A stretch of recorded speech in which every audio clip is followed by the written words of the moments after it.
Good morning. We are going to have a great sales meeting today. First of all, we've got Mike, Lynn, and it's really not Pine. Are we doing Pinecrest only? I saw Lynn back there, but so they're back there doing breakfast. So grab breakfast here before, during, or after sales meeting. But thank you to Neil and whoever else is back there. I see Neil. Neil, is anyone else with you? Okay. So grab them and find out about their product lines, where they are later. Okay, ready? 3 quick quotes. We got shit to get done, guys. All right? And I'm not giving away $200 at the end of this meeting to fill time, I can tell you that. Someone get up here. Raise your left arm. Take a deep breath. That's what we're doing. We're reaching. We're reaching. I should have implemented that in my speech last week in Minneapolis. Did that thing go viral? Yeah. All right. All right. 3 quick quotes. Then I'm going to show 2 quick little videos. One, Brooke said, this must be an old person thing. Now, I think it's because she doesn't understand math, but we'll let you guys conclude. First one by Tony Blair. The art of leadership is saying no, not yes. It's easy to say yes. And we hear, right? We hear Darren Hardy, person after person after person saying, we got to learn how to say no and not yes all the time. Yes becomes a distraction and keeps us from doing the things we need. Maya Angelou, I never pronounce it. Angelou. Maya. Dang, I've been quoting this lady for 10. I started quoting her when she was alive, and I still can't get it right. You've been correcting me since then. It's true, Carrie. Thank you. Thank you. We don't have Shannon here. We have Carrie here to correct me. If you don't like something, change it. If you can't change it, change your attitude or mind. We talk about mindset all the time, how critical it is to make sure you start off your day right to be productive. And then I think this is Robert from Shark Tank. A goal without a timeline is just a dream. A goal without a timeline is just a dream. So I was up in Minneapolis last week talking to about 35 people about that were selected within their companies about being future leaders or CEOs within their company, and it was interesting, and there's some common themes. And the CFO got up there and said it's simple math, which, trust me, nothing is simple math when you're working with Berkshire Hathaway or HomeServices. And this is the video they played. I got a kick out of it. I was laughing. Gino was sitting next to me. He was laughing. Brooke watched it, and she didn't laugh. So we'll see your reaction here. But it's simple math. About the percentage. I figure 75% to you, Panma, and 25% divided between the 5 of us. Yida, Crowbar, myself, Tom, and the baby. That makes 5% for each one of us. Billy, you're cheating yourself. If there's 25% divided among the 5 of you, that's 14% apiece. Oh, no, listen, Pa. I wouldn't cheat you. You know I wouldn't. Now, look here. I'll show you. Let me rub this out here. And now, 25 divided by 5 is 5. You see, 5 won't go into 2, will it? No. But 5 goes into 25 5 times, you see? No, you're wrong, Billy. Now, I'm a pretty good mathematician. Now, 5 into 25... 5 won't go into 2, will it? No. But 5 goes into 5 once. Now, we didn't use the 2 before, so we bring it down here. Now, 5 into 20 goes 4 times. There you are. 5 into 25, 14. No, look, Pa. Let me prove it to you now by multiplication. 5 times 5. 5 times 5 is 25. Really, I'm surprised you're learning. Huh? I'm surprised that you're learning. Now I'll show you. 5 times 14 is 25. 5 times 4 is 20. 5 times 1 is 5. 25. That's it. No, look, Ma. See, look, you're wrong there because I'll prove it to you. We'll put down 5 14s here. 14. There. Now I'll prove to you by addition that 5 14s is not 25. 4, 8, 12, 16, 20. 21, 22, 23, 24, 25. There you are. Better brush up, Billy. I don't want to see you boys cheated. Don't be using this math on your commissions. Now, is that funny? I think my wife uses this math, quite honestly. She thinks 5 is 14. I'm like, no. All right, we got one other quick video that we showed 3-4 years ago. When I was up this leadership thing, it reminded me of this, but I really like this. I've always said we're a bunch of misfits, and this maybe plays into that. It's easy to put people in boxes. There's us, and there's them. The high earners, and those just getting by. Those we trust, and those we try to avoid. There's the new Danes, and those who've always been here. The people from the countryside, and those who've never seen a cow. The religious, and the self-confident. There are those we share something with, and those we don't share anything with. Velkommen. Jeg kommer til at stille jer nogle spørgsmål i dag. Nogle af dem kan godt være lidt personlige, men jeg håber, I vil svare ærligt på dem. Hvem herinde i rummet var klassens klovn?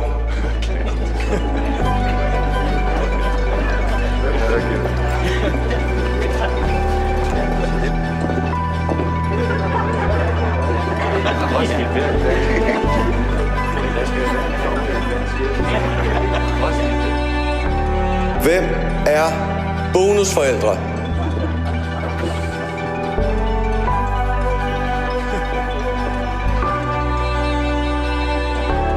And then suddenly, there's us. We who believe in life after death. We who've seen UFOs. And all of us who love to dance. We who've been bullied.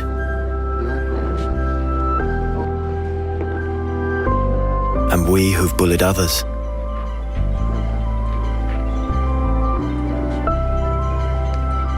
And then there's us, the lucky ones who've had sex this past week. We who are broken-hearted. We who are madly in love. We who feel lonely.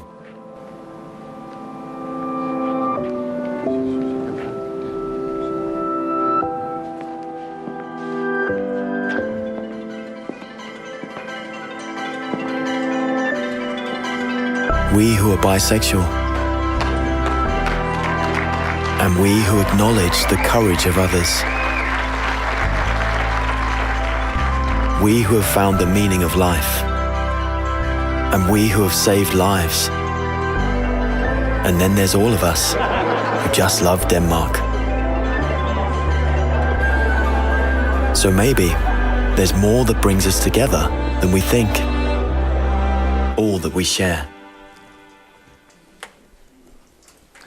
I love that video. I think that's so true. I was giving a speech, oh God, this is 10 years ago, up in Canada. Can someone pick that up? In a place called Collingswood, which is a little ski resort town about a hour and a half outside of Toronto.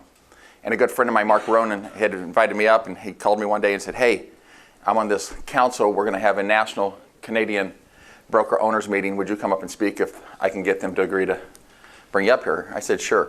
So he calls me back one day. I hadn't heard from him in a couple months. He says, hey, great news. They're paying to bring you up here. He says, can you come up a day early, speak to my group? And I said, sure. So he picks me up at the airport. We're heading back to his place to have a little cocktail party this evening. And he looks at me and says, now, Vince, none of these people want to hear you speak. I'm like, well, why the hell am I here? He's like, no, my people are really excited. He says, but none of these owners and brokers, he said, they didn't really know who you were, wanted to listen to you speak. And he says, I kept pushing it. And he says, and then I had another lady from Prudential at the time confirm this. He said, finally, one of the people in this board meeting said, listen, Mark, who's this Vince Lisi guy you keep pushing? He's like, he's a friend of mine. Now, this is 2009.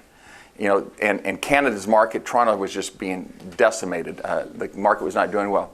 He's like, listen, I think he's inspiration. I've heard him speak a number of times. He's exactly what we need to pick us up. And the lady looks at him like, listen, we don't want to hear any damn American come up here and speak. Now, somehow, after all of this, he convinces them to bring me up there. So you want to talk about having anxiety coming into, and I only knew like 2 people in this group, a room like this of people, and I'm like, I was not excited about going up there to speak. I get done with the speech, I get a standing ovation about giving me a heart attack, and we're having dinner that night, and I'm at a table about 20 people, and this old lady comes up to me, and she points her finger at me, probably the same person in this meeting, says, I had no desire to listen to you speak today. And everyone becomes defensive. Oh, she's kidding. I'm like, she's not kidding. I'm a big, I can pretty much tell she's not kidding, right? I'm a big boy. Let her talk. It's all okay. And she turns around. She says, thank you so very much. She says, I needed that. I appreciate that. And the light bulb went off in my head at that point in time. It doesn't matter if we're from the United States or Canada, right? And I told those Canadians, I says, listen, we let you guys beat us in that hockey game in the Olympics. You guys should be happy. Don't mess with Canadians in hockey, I'll tell you that. They get very angry. Doesn't matter if we're East Coast, West Coast, small town, big town. The truth is we are all the same. And so I love that video. It reminds me of that we all got to get together, right? We all need to work together. And so I think that's a great thing. I'm going to go through a couple things, and then I was sitting there thinking about what do we do today? And we've got some things on our list, but I've heard nothing but great things about. I listened to TJ and Mamie, and they did an unbelievable job, and I heard nothing but great things about Ralph and what he was speaking about. So I'm going to bring them up here in a couple minutes after I go through a couple other things, talking about what their top 3 takeaways that they thought were the message when they talked to Heather's class, because there's only probably 70 in your class, 75 in your class, something like that. So hopefully those of you that are there, it always is good to hear something a second or third time, I think. But I've heard great things, and so we're going to bring them up here in a couple minutes. First of all, the company Christmas party, we need to start getting people signed up for. That is Thursday, December 5th. Thursday, December 5th. We're doing it the same place we did it last year, which is something on State Street, View on State Street. So how do they sign up? just show up. We'll get an email out telling you how to get a head count on this thing, okay, guys? And at the end of the day, Bill, don't let me forget, we'll have you talk about Realtor Ring Day, okay? Maggie, can you run up here real quick? Is Maggie here? 2 things. We're going to have you introduce the new marketing lady, and I'm going to have you give us an update that we keep getting beat up on Salesforce and the CRM system, even if it's just kind of telling us nothing's happening. So, first, let me introduce the marketing team again. So everybody knows Dylan, but we have a new graphic designer, Callie. So Callie started last week. This is her 2nd week, and I told her she gets to speak at sales meetings. So we've got a lot of stuff on our agenda, so it only needs to be 3 minutes. We found out 3 minutes you can reach, you can stretch, and you can meditate. We're just teasing you. So Callie comes to us she was at Gordman's for quite some time, and then after that she was at a couple of ad agencies doing graphic design freelance work, so we're lucky to have her. Do you want to say anything? No. She's happy to be here. Yeah. And just a reminder, we're up on 3rd floor, so we're over with marketing and IT on the 3rd floor, kind of in that newer remodeled area, so we can help you guys with everything from farming, postcards, email signatures, websites. So stop by and see us. Business cards, flyers. Okay. And we've got more and more people using marketing probably over the last 30, 45 days than we have ever. Something new every day. Good. Thank you. Make them feel welcome as you're seeing them floated around here. Okay, Salesforce and the Resource Center. So here's kind of a timeline, I guess, of kind of what we have. So the PR communications email blast probably went out a couple weeks ago that said the new Salesforce is live. They rolled it out to a couple franchises. They rolled it back. So that's what happens. And then about a week later, it came out live again. So right now in Sage CRM, or the new Salesforce CRM, you can manually add contacts. So the bulk import is supposed to be working end of this week, beginning of next week. So if you're switching from one CRM and wanting to use this CRM, I would wait unless you want to manually type in all of those contacts, which I guess it depends on how many you have. But we can help. You can download out of what other CRM you were using, and then you can import them to the new Salesforce CRM. If you're using the resource CRM today, if those leads or if those contacts have something active with them since January 1st of 2017, those will automatically be migrated into the new platform. Does that make sense? So like right now, if you log in to Resource Center, there's a very informational 45-minute video on how to use the whole platform, but it's a lot. And we know you'll all watch a 45-minute video. Yep.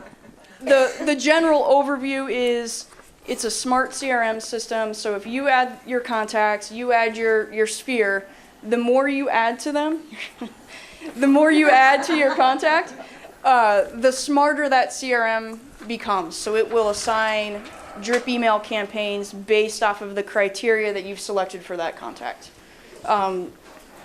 Already available is the business plans. So there's business plan in there, so you can go in and say, I want to make $500,000 next year, gross commission income. It will then kick back for you how many units you need to sell, average sales price, things like that. So it kind of helps lay out a business plan. And then coming after October 30th, a couple days, the marketing reports and the seller reports will be active in the new system. So they're basically taking bits and pieces of what we know in the Resource Center and migrating it to the new platform using Salesforce. So it's kind of coming in stages. There'll be an email blast later this week to everybody that has that information with links to those training videos also. So available now as contacts if you wanted to manually add those. I've manually added a couple so that you can see things like notes, activities, and you can kind of see how the if statements work. So if this person hasn't opted out, then they might receive this campaign because they're a buyer. And then the business plans are available. Later this week, there'll be an email blast that'll talk about the seller's reports and the market activity reports for the area. Is that? So would it be good for us to get Bob Watson to maybe get someone in here in the next 45 days to do a training class on this? So we'll call and reach out to that. And then we'll get Missy and Maggie trying to learn this also as much as possible. And then Brian and I, Brian, you think we can probably do a crash course on this and teach this to everybody? Great idea. Sandy. Yeah, don't come to that training class where Brian and I teach it. Sorry? You go to resource and then where's the... You click on that Learn Center icon, and then there's one in there called Sage CRM. That's where Yep. So if you click in there, there's a 45-page guide. So it's like kind of like step by step on how to do things, and then there's some video. What about the phone app that will sync? So I logged in, and it says that the mobile app's available. So I did log in and see that. When you log in on the Resource Center on your mobile phone, click on Mobile Resource once you're logged in, and then you start to see your sales funnel and your contacts that way. So it's 2 steps, not just one. All right. Rick? Have they said anything about the engagement plans or the campaigns or anything like that we can add to it, change it? You can copy an engagement plan, and so that you can copy it and make it your own. And it's available now, but you can't assign a contact group yet. You can assign it individually, or if you wait a couple days, you can assign the entire group. So if you wanted to assign your sphere all one, you could do that way. Is there a description of what goes out? You can see each one. So if you go to engagement plans and then click onto the marketing materials, there's each one you can click into it and see it. So we're going to get more information over this because this was supposed to have been rolled out. We're getting lots of questions about it. So I wanted to give a quick update on that. So thank you very much, Maggie. I appreciate it.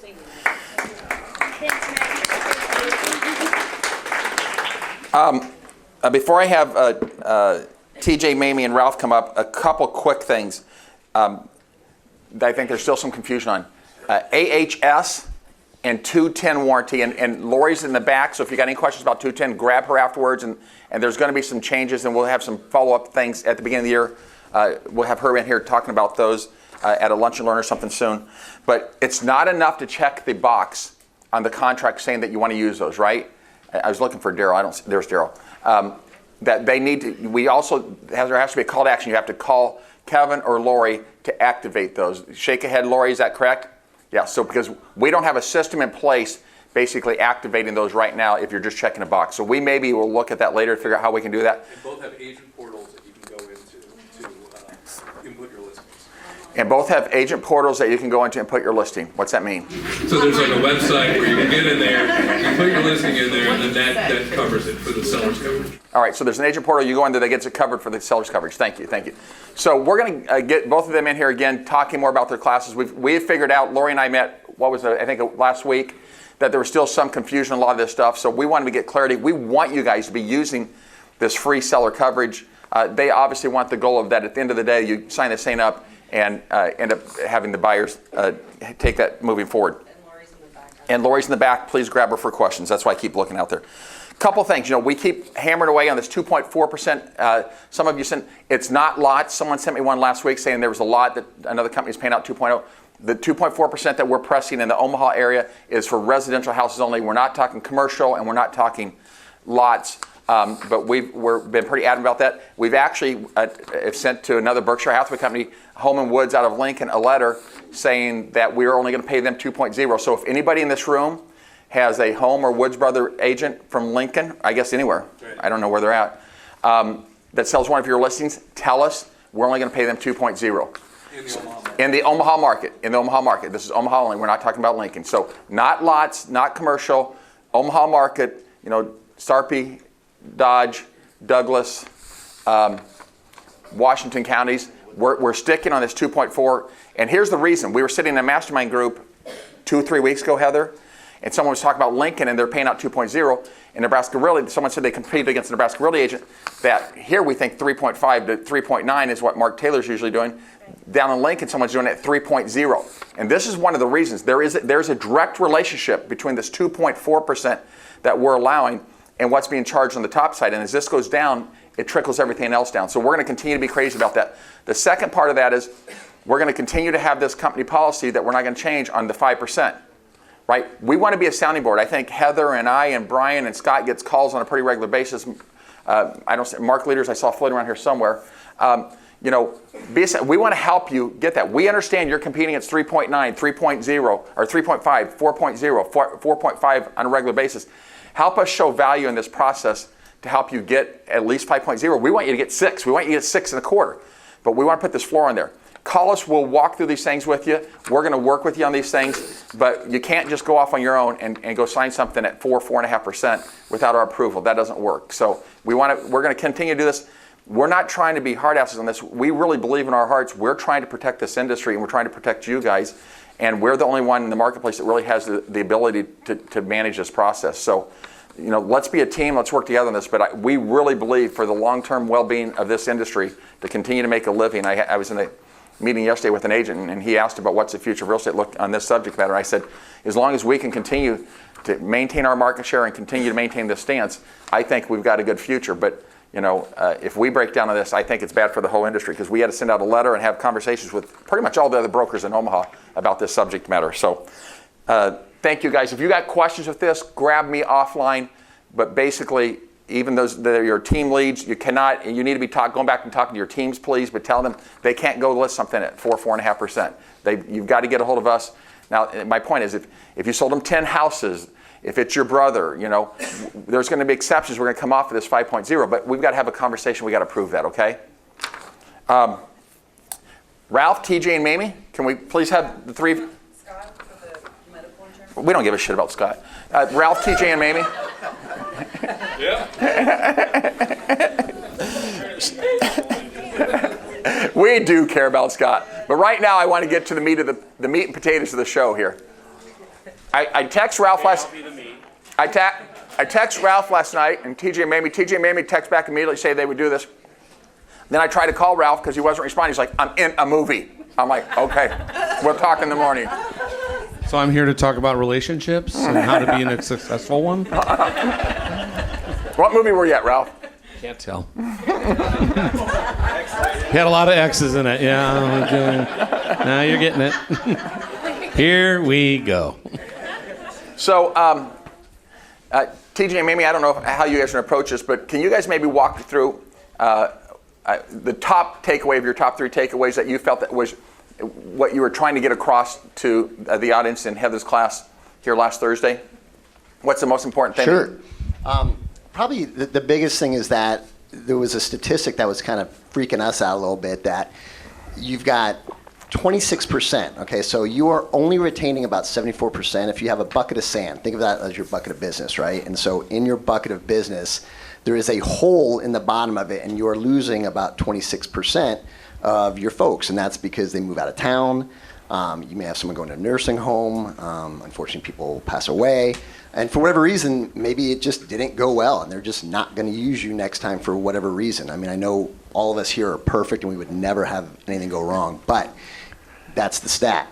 So the idea being that if you have this bucket of sand and there's a hole in the bottom of it, and if you are not replenishing, and if you are not treating every day starting at 0 and adding to your bucket, you're eventually going to start depleting that. And that's, I think, was kind of the one thing that we looked at, is I said, you have to every day look at the clients you have, find a way to really keep them. That was kind of our, one of our themes was, how do you have, your clients stay loyal? Because we all know loyalty is a little bit rough in this business. But that was probably one of the biggest things is, if you're looking at your business and you're like, I feel pretty good today, I've got some stuff in the pipeline, but you got to understand that it is literally draining out the bottom.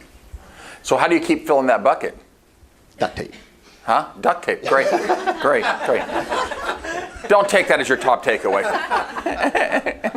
Well, one of the other takeaways was how to keep filling your bucket is always be top of mind with your clients. Always keep in touch. I mean, we've been doing this only about 15 years. I know there's a lot of people who have been doing it a lot longer than us, and it's not rocket science. Things don't change. Thank God. Yeah. Right, Ralph? Things don't change. It comes prospecting. Granted, there's internet now. There wasn't 30 years ago, but it's still the same thing. Prospecting. No matter what that prospecting is for you, prospecting is still what you need to do to keep filling that bucket. Whether it's newsletters, pop buys, Zillow, whatever you're using, you need to use something. You can't just let the people go. You need to be in touch with your people. You need to be top of mind.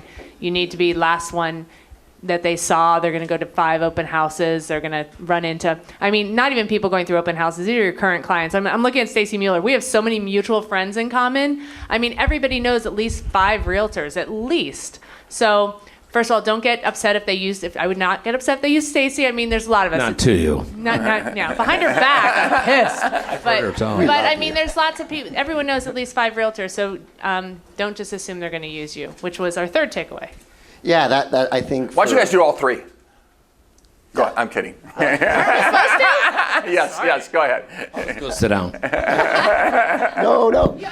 You were sitting down. No, the last point was just that, I think all of us have, maybe not all of us, but you'll have a client that you feel great about, or, a friend or an associate or something, and they've been talking to you about selling their house, or they've been talking to you like, oh, I need to buy something. And you may think, oh yeah, it's so-and-so, and I'm good friends with them, or I've talked with them, or they have you over for a listing appointment and you end up just hanging out, maybe have a glass of wine, you guys just make small talk, and then you don't get it. You don't get the listing, or their daughter comes over to your house after they've been talking, their friends, like our daughter and her friend come over, and the daughter's like, oh yeah, look at this new house that my family just bought, and I just about fell over because I'd been showing them houses for 6 months. So you just can never take stuff for granted. You always have to be relevant. You always have to make sure that you're plugged in. But you need to really earn the business, especially with friends. You don't want to go, because sometimes friends are like, I don't want to make it weird. You need to go in there and let them know, first and foremost, at that appointment, you're a professional. It's their largest asset. You need to sell the fact that you are going to treat them like you would any other client. And then you can be friends after, but you need to go in there and earn that business when you go in on that listing appointment. Right. If they don't want to make it weird, they better damn well use you. Because it's going to be real weird if they don't use you. You ain't coming over to their house no more. Mamie can make things weird. So, and that's it. Go ahead. So 3 points. Shut up, Ralph. And I've been hearing this 80-some%, and the last number I had heard a couple months ago was 88% of people say they would use you again. And so basically 12%, to TJ's point, 12% of people, we didn't have a great relationship, right? But this takes it to another level. So I love this. I was totally intrigued by this statistic. Basically 74% of the people would use you again because people are moving out of town. So they're not going to use you again. People are going to, there's different reasons outside of just they had a great experience with you. So there's more things draining out of that bucket than just the people that you maybe didn't have a great experience with. So filling that bucket on a continuous basis is really important. The second part of what they talked about is how to continue to fill the bucket, which is the reason Maggie was up here and the reason we believe it's so important. You have to have a CRM system, right? We've got one that you can utilize for free. Salesforce is the biggest CRM company in the world, right? So we need to be using a CRM system. That's going to help you put in place a system and a plan to stay in touch with these people on a regular basis. So all these things really are tied together. Ralph, let's run through all three of your top takeaways since, So we're out of time. Thank you. In that same vein, we always tease in a listing call, it says, the only difference between a driver's license and a real estate license? Not everybody has a driver's license. There are a lot of people out there with licenses. My three, it's so hard to narrow it down to three because I had so many good ideas. Give us four. The first one is the year ends on Thursday. And a lot of people don't work their business that way, but we always traditionally start the next year November 1st. And that's how you have to approach your business, because what you do in November and December is going to make your spring either really good or really bad. And when you start off slow, it's sort of like the Miami Dolphins. You just don't have a win out of 7 games. So you got to... From Miami. Oh, that was accidental. Good thing you're not a football fan. Good, I'm intuitive. No, but you really have to start planning. If you haven't already, your goals should be done, and they should be done by the weekend for next year. And then by doing that, you're going to get off to a much better start. Second big takeaway was your schedule, and most people in here don't have one. And it's hard. It's hard to schedule, and I hear that all the time. Oh, I can't. I got to go here. You run around, and you just listen. You can tell people that are disorganized, and they're not getting things done. You take the month, and you just fill in what you need to fill in. First is family. All the soccer games and the trick-or-treating and all that stuff goes in.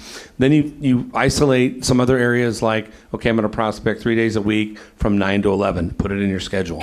And then you put in calling back your sellers once a week, calling on your pendings, which I think is important.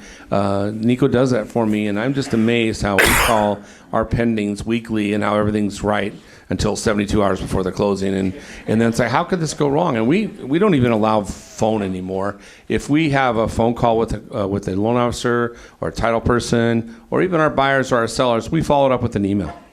And then, so there it is. It's time-stamped, and those come in handy. They really do. We had a loan officer that lied to us from Centris. I'm not going to say names. And it saved a listing for me because the seller was already moved out. And the day before closing, it wasn't closing. And we had, the conditional approval. So it was awesome. We said, well, here it is. What else could I have done? And then they backed off of me. So I think it's real important that you schedule yourself. And you show me someone with a good schedule, and I'll show you somebody with a fat wallet. One of the other items is, I think, with the advent of .loop and DocuSign, and for that matter, the internet, we're not personal anymore. We really aren't. And I find it amazing how entitled we have become. Well, I didn't get that, and that should have been my $30,000 commission. And what did you do to earn it? Really, are you earning it? Really look hard, and what are you doing on some of these commissions? It's insane. We sold a house last week. We're going to make $41,000 on. I'm good, but I don't know if I'm that good. I feel guilty that I need to talk more to those people and stay in the loop. You should be talking to your sellers minimally once a week. Even if there's nothing to talk about, that's something to talk about. Something we started is we're sending our sellers price reductions on other listings. Hey, look, another house in your neighborhood reduced. Just wanted to let you know. And even in surrounding areas, in surrounding prices. Hey, you got a $300,000 house. Your move-up buyer, 150, now having a hard time selling their house. Look at this. Came back on the market. Look at this one. It's got reduced. So it looks like you're on top of the market for them. And I just sold my house accidentally. Lori Paul, still mad at you wherever you are. And it was weird because poor Nico was like, you're the worst seller ever. Because I was saying things and feeling weird, and it's still the home inspection got done, and an hour later I go, well, no answer. He's like, Dad, really? Settle down. So, but at the end of the day, if you haven't sold your own house or been through that recently, it's nerve-wracking. It's very nerve-wracking, and they need you there to let them know that you're holding their hand.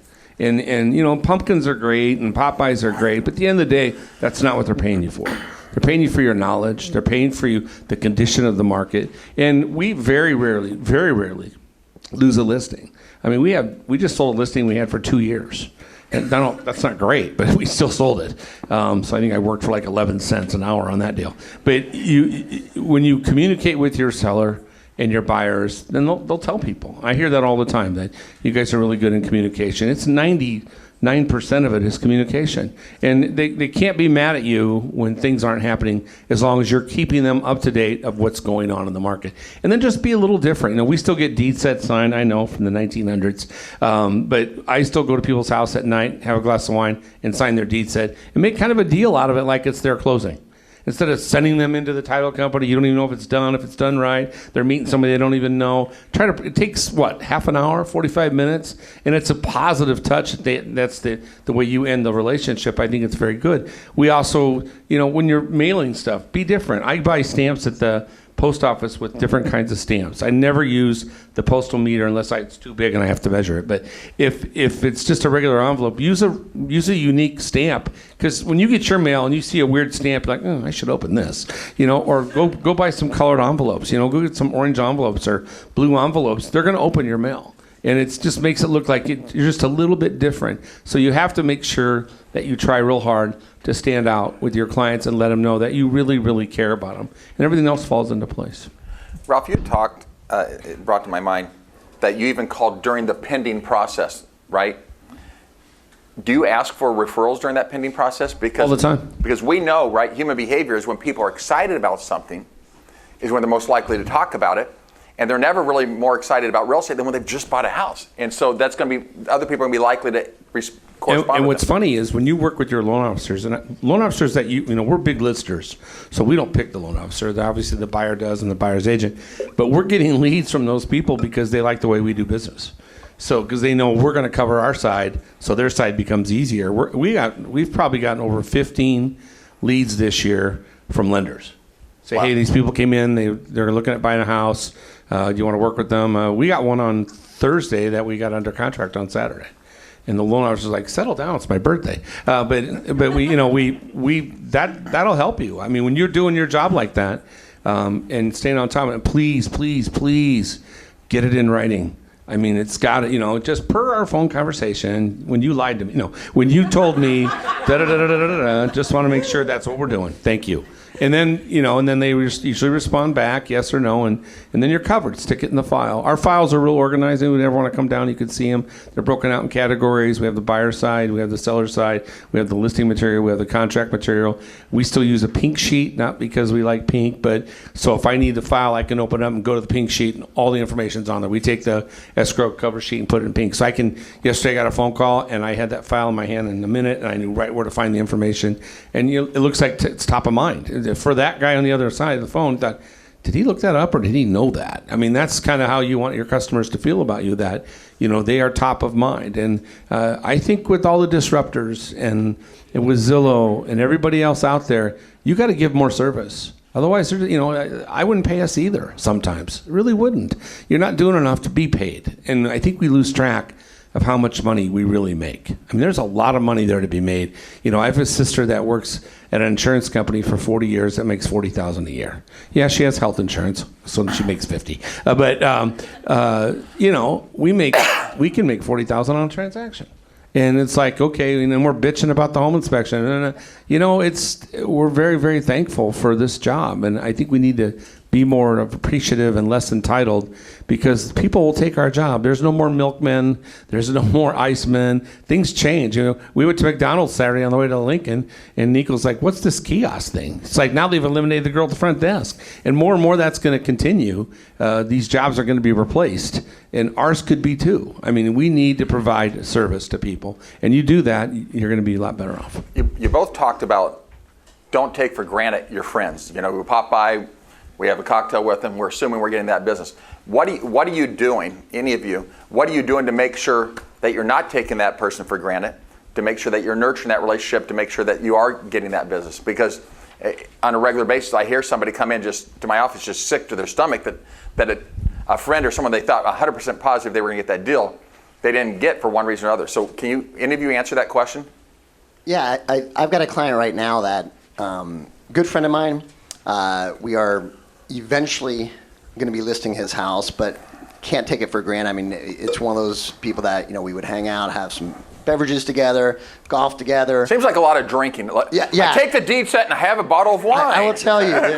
I stop by and I have a cocktail. That's why I have to have my, my Uber next to me or something. But that's one of the things that whenever we talk, and he's talking about random stuff, or like I said, if we're golfing, I still always come back to, hey, and when you are ready, there's some important things I want to go over with you. I mean, there's some specific, unique details that I want to make sure that we cross, off the list to make sure that it goes smoothly. It's kind of, and I think maybe you can probably elaborate on, but you want to take it serious. Like, it's fun and you're hanging out and you're friends, with these people that you think are going to use you. But when you talk about your business, then you put your business hat on and you are very specific and you're very detailed and you go through the things that are going to separate you from the person that they're going to bump into, or, their other option that's out there.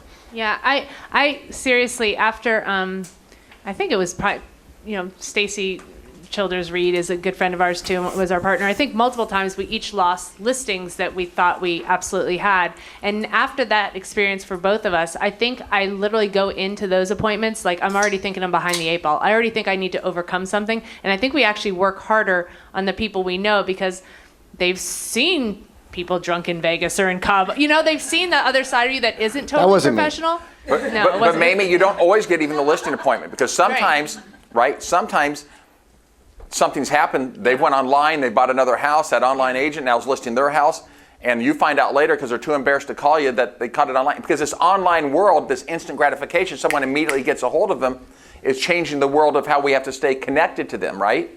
So, so don't even assume, my point is don't even assume you're going to get the listing appointment to have the opportunity. You got to make sure that you get the listing appointment.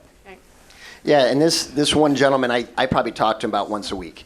And I just come up and go, hey, how's it going? And he asked me about, a repair that he needed to do. So it's just kind of, again, being top of mind, being relevant, bringing value, to him. I mean, he's a good buddy of mine, and I would think that I'm not giving him an option to go somewhere else because he doesn't have time. You know what I mean? Like I'm constantly in a touch point with him to kind of talk through things. So he doesn't really I'm not giving him that option or downtime. I mean, I'm just kind of right there, hey, we're good. And that's, I think, important. Ralph. I'm Italian and we are all about respect. So my friends are scared to death. They don't use me. They'll need dental records to figure out who they are. Nico the enforcer? No, but I agree with you 100%. Your friends and your family need twice as much of attention than a regular client because they think you're taking them for granted. I've learned that lesson just once where I walked into a listing I was going to get and I got ambushed and didn't get it. I'm like, wow, I totally blew that.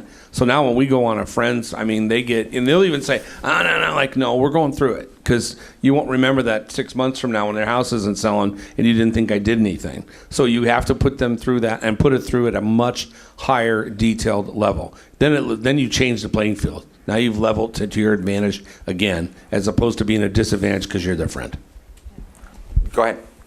Oh, I was going to say, kind of off that topic, but one of the things when Ralph was speaking, a couple things jumped in my head. One of them has left my head already, but one of the things, well, you young people wait. It's not fun when this stuff starts happening to you. I've heard that a lot. Yeah. Now I think the other one's. Okay, so anyway. Wow. She's so pretty. No, when Ralph was talking about how much money we make, and we do make a lot of money doing what we do per transaction, we can't take that for granted. And we get paid that money to have the tough conversations with people. I mentioned this in Heather's class. I mean, we don't get paid $6,000-$7,000 on a 150 house because we put a sign in the yard. I mean, we make the big bucks because when something isn't selling, we need to call those people and say, hey, I'm not avoiding you, I'm not dodging your calls. You need to have the conversations. And it might be something that they don't want to hear. Like, I know when we sat at this kitchen table and we all thought this was the price, and clearly it's not, the market's not reacting, this is what we need to do. You can't avoid them, you have to have those conversations. And then another thing, from experience, and this happened many years ago when I was on a different team, but it was another agent. It wasn't me. After the closing, text their client, go, hey, thanks so much. Congrats on the closing, and whatever. It was something like that. Well, that seller then called our team lead at the time and said, your agent, and they assume you make all the money, just made $35,000 off of the sale of my house, and I got a text saying, thanks. Congrats on the closing. So again, it's technology. There's a lot of texting. When you make that kind of money, pick up the phone. Thank them for the business. I know you're like, oh, they like text. Well, you know what? Then stand out and text them and call them. Do both. But because this particular person wasn't a millennial, and I think even some of the millennials, some of the studies and stuff are more picking up the phone now. If you make that kind of money on the sale of a house, pick up the phone and thank them for the business. That was a lesson that we all learned on that one. And that bad news should be communicated immediately. And I know it's hard. When those people's truck was driving to New Hampshire last month, and the agent called and said, we are in trouble. We now have to sell the house. It's not a bridge loan, and it could be a while because we have to get the house ready. And you put the phone down, you're just like, oh. So I call him, and and I said, I just hung up, didn't lie, with the other agent. Here's where we're at. I'm doing the research. Give me some time here. Give me an hour. Find out more. And then at least they can't come back. Well, how long did you know this? Because I made that mistake in my career many, many years ago. Tried to hope it'd solve it before it really got as bad as it got, and it got worse. So you're just and if they're gonna, eat the frog first. If they're gonna, if there's gonna be a problem, let's get it out there. Let's get on it. Let's all work collectively as a team and do everything we can. And I think in the end, you'll sleep better and you'll feel better. And once again, put yourself in that situation. If I was driving across the country with my belongings and my deal wasn't really sold, I'd want to know right away. So that's the answer. There's no reason. There's no reason you don't know what's the right thing to do. You don't have to ask your manager. You don't have to ask Vince. You know what the right things. Put yourself in that position, and that's how you should treat people. If you put yourself the way you want to be treated, that's why I'm treated so poorly, because that's the way I like to be treated. Is if you do that, then it's pretty easy, and you're gonna have more business than you know what to do with. Yeah, and one last thing I think Mamie said in our other event with Heather was, you make the last thing you ever want is there to be an issue and then they call you, right? Or you're waiting for something, or there's something that's happening to the point where make that contact. Because as Mamie said, if we were looking at calling a client to talk to them about something and we get the call first, oh crap, that's our client calling. You want to be the one to initiate the call, right? So that's the whole conversation. I don't care if it's a price reduction. I don't care if it's an open house. You should be the one initiating that communication. And one last thing on price reductions, because we might be coming into some of those. I've talked to multiple clients, some listings we've taken over. They go, we kept waiting for our agent to call for a price reduction. They never asked us to do a price reduction. Just assume they're expecting it. If the home isn't selling, these people, most of them aren't stupid. They know their home needs to be reduced. They're waiting for you to tell them that. We said, well, why didn't you say anything? And they go, well, they're the experts. So they know their home, if it's not selling, probably needs some sort of price reduction or some sort of adjustment. So they're expecting it. And plant those seeds when you list the house. When we list a house, I tell them, if this house isn't sold in 30 days, we've made a mistake. Either the marketing, the advertising, or the price.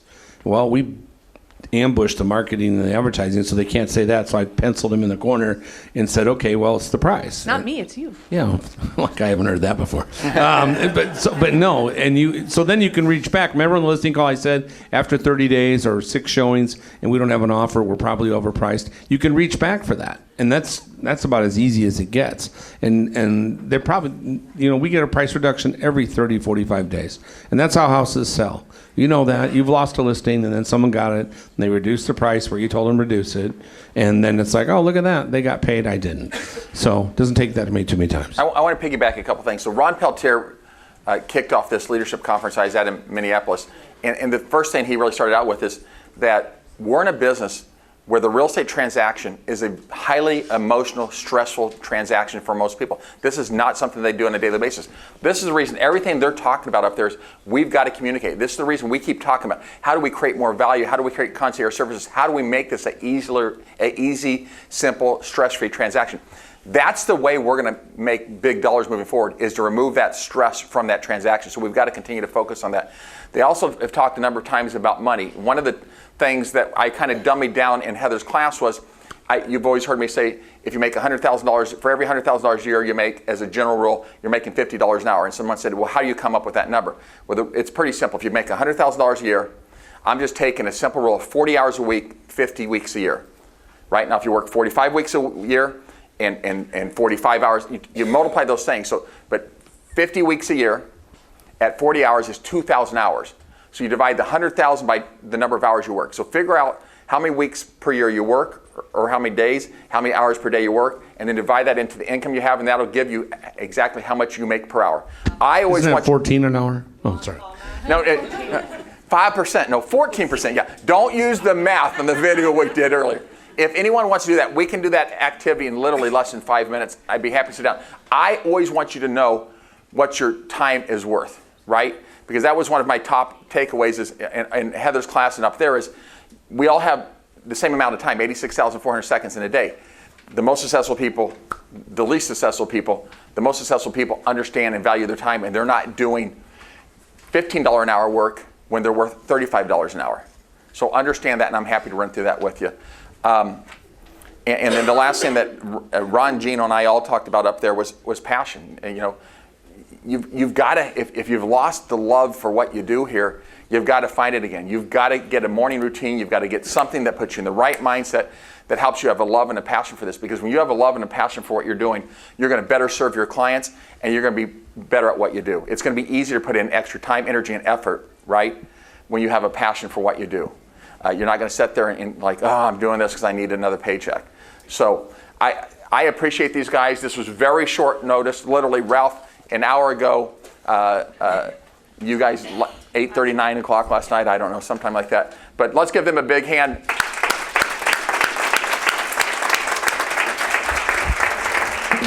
We've still got 3 weeks left. Who's our speaker on this Thursday? Marie Otis. Marie, are you going to, I saw Marie here earlier. Did she leave? She just left? She knew we were going to talk about her? Is she going to deliver? All right. So Marie Otis is this Thursday. Deb Cizik the following. Deb Cizik. Okay. Ryan Potter and Megan Owens the last week. So guys, even if you're not attending her class, 9 to 10 is typically going over the content of the class, the prospecting, and what to do to grow your business. You're still welcome to come in for the second hour of the class just to listen to the speakers. But hearing great things, people are getting accountability partners. People, as Ralph had said, I always say October 1st begins in the beginning of the year. I don't care if it's October 1st, November 1st. The beginning of the year does not begin January 1st. If you've waited that long to start your prospecting for next year, you've waited too long. Please pop in to Heather's classes Thursday, 9 to 11, whether it's for the whole session or the back half of the speakers, because we're hearing great things that they're taking out of there. Scott, can you come up here and give us an update on health insurance? We do care about you, Scott. Okay. Now you were gone last week, and I did not intimidate you. I imitated you. Yeah, it was just what? No. One of the things I wanted to say is, you know, both as, and I know that Ralph's done this, and I've seen this just as my being an attorney, is where I did such a good job on the other side that they ended up hiring me because they were far more impressed with me as the attorney going after them than they were with their own attorney. And I know that Ralph has done that where he's impressed buyers enough based off getting deals closed that they come back to him and have him list the house that he sold them. Or didn't sell them, but listed. Okay, so for health insurance, I'm going to try to go over this as quickly as I can. It's going to take more than just this to get into it. But there is going to be offered a group health insurance plan. It's got some interesting things about it. It requires you to basically join a union. And then within it, it's got a $20 a month union fee that you would pay, a $125 association fee to join that, and then it's going to have basically 5 total plans offered by Cigna and some PPO plans offered by Blue Cross Blue Shield. We will send out an email that has more of this information in it. Things to know about this is that it's not it doesn't take you how you are. There's underwriting involved in it. They will approve you for this insurance. The insurance that's being offered is good insurance. It's real health insurance. The catch on it is that it's an alternative to the Affordable Care Act. So it's not cheap, but it's less expensive or a better level of coverage than you get through the Affordable Care Act. And again, we'll have to send this stuff out to you. The catch is, that if you want to be enrolled on this for January 1st, you've got to submit your stuff by December 15th. It will officially roll out to us on November 1st, and then you have to set up, Kyle, you were saying November 15th, you have to be in on it if you want to be. That's what they asked us, to have everybody invited. Try to get everyone in there by November 15th. It's being offered by Douglas, which does the other benefits program, but Eric Eden, who's our rep, has nothing to do with this because of how this is set up. It's really set up through a company called Ben Advance that you have to contact to go through it. This is not the assurance plan that Vince and I had talked about beforehand. And we're still working on that. We're I talked still to working on that. Mike Brown, the head legal counsel for Home Services last week. We still want to get that out there because that's a looser plan. That's not an insurance plan, but it solves a lot of problems. It's a cheaper solution that does have, over a 3-year span, the ability with pre-existing conditions to get into that thing. So we're not done with that. We've been having some debates for quite some period of time. I feel like we're actually getting close to maybe getting that resolved, but it's a lot of bureaucracy in this process. Yeah. If this plan goes into effect November 1, and you're talking about this other plan, I mean. What does that mean? So this is true insurance that you'd get through an employer. The whole point is it's pooled together through this union that has set this thing up to allow 1099 employees to put them all together and create this plan that's supposed to be more affordable than if you were to buy it just as a private payer. Right, so this is not through Berkshire Hathaway, but yours is? No. None of these are through Berkshire Hathaway. So here's my whole deal. Is some of you got insurance for your spouse. Some of you are getting insurance as individuals. My belief is what I want to do is give you as many options as humanly possible. That's my whole argument with Home Services and having these conversations is I'm like, why would we not give them 2 or 3 options? Because what's best for one of you isn't going to be best for the next person, right? The other person is like, the coverage is more important. I'm willing to pay more for that. The other person is like, I want a cheaper solution, but I just want to make sure if something major goes wrong, I'm not going bankrupt over that situation. So that's our entire argument with them is, listen, give us 2 or 3 options to get out to you guys, and then you guys can make an intelligent decision based on your needs, what's best for you. So that's what we're working on. But the bottom line is, in any of these insurance programs, you can cancel that at any given month and go to another insurance program. So when does yours start? We have no clue. Whenever we get a final approval to go for it. And so there's also a state association plan that's going to be offered too. So there's going to be a multitude of offers. It's really going to be a question of what fits best for you. I mean, truly, if we're being honest, this program that I am talking about, it's probably for someone in their mid-40s and really good health. That's what it's looking for. Someone who's not looking to have kids, that it doesn't have a lot of pre-existing conditions. That's the prime person for this plan. The underwriting on this is going to, it's not going to be even 60% or 50% approval. It's going to be somewhere, less than that 50% would be approved for this plan. So Scott, if you have pre-existing conditions, that is not a good plan. Right. They will underwrite you out of it. You're right. So guys, we're going to, it's funny, Gina was telling me, and Rosie, who runs, she's a regional president for Home Services, she's like, you don't have any idea how much I protect you guys from Berkshire Hathaway Energy. Rosie's like, you don't have any idea how much we protect our agents from you guys. And you guys have no idea how true that statement is. But we're going to continue to work on these things. Again, our goal is to create as many options as humanly possible to get to you, to get a solution that works for each and every one of you, whether you have preconditioned existence or not. Let's keep rolling. I know we're over. We've got breakfast out there. Go please see Oh, yes. Bill, I did say I'd give you a minute. Please, ring day. The Good Guy Award, also, Mary Mueller was the Good Gal this past week, and she is going to give it to the Good Gal Award to Gina Hodge. She says, whenever I randomly need help, she is always willing. But Gina, I can speak on behalf of it. It's been fun to see her branch off and create her own business, and if you see her, tell her congratulations.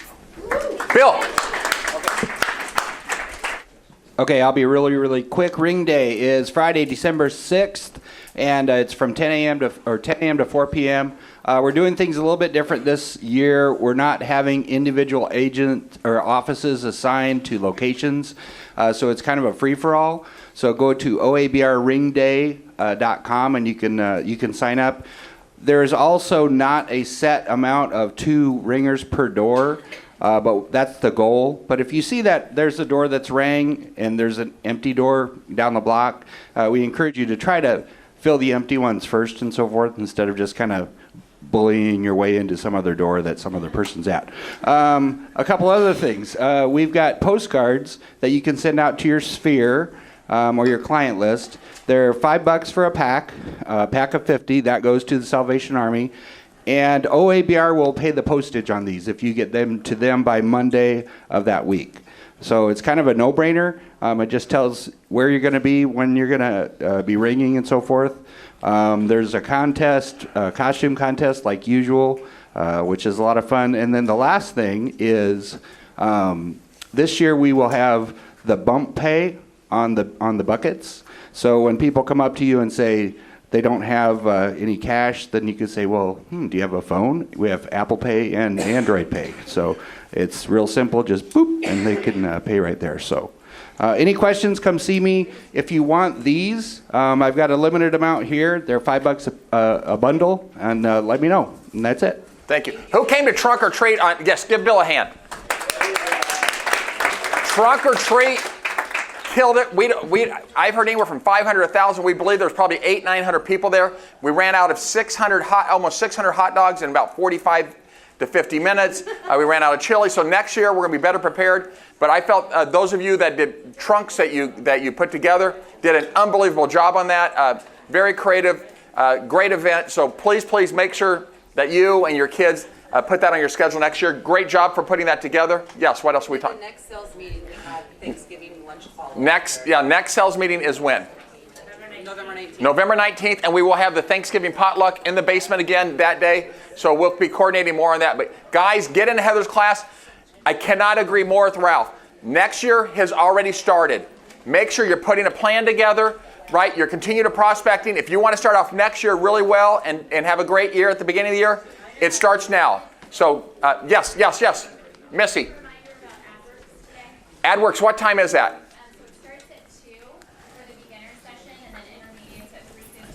So AdWorks begins at 2 today for beginners, 3:15 for intermediate, 4:30 for advanced, and then are they again tomorrow? So let's send out an email from me in the next 10 minutes doing that. But guys, please get in here. You need to be using AdWorks. I know a handful of you are using AdWorks. It is a great tool that, to Ralph's point, that makes you look like you're doing a whole lot of marketing. Ralph, would you agree, for your seller? Guys, please utilize it. The first week is free, $202 for the next 5. You can put 5 different listings on there, take them on and off. Let's use these tools that we have with Berkshire Hathaway to take advantage of them. Have a great day.